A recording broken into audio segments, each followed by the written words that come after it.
Hi everyone, we are in John chapter 14 and verse 15. So prior to this, Jesus has spoken about his death and his resurrection, speaking about him going to the Father. And I can imagine the disciples here that they were probably afraid or concerned about what would happen next. But Jesus says to them, I do not leave you alone, because I will ask my Father to send you a helper, an advocate, speaking of the Holy Spirit. And he says, the world does not accept the Holy Spirit because they neither see him nor know him.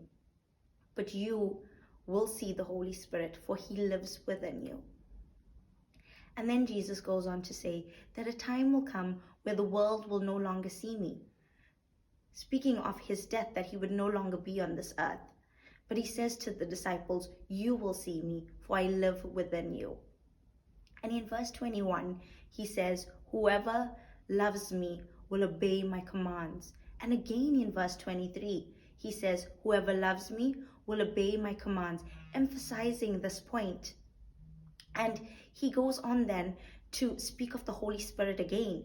And he says this.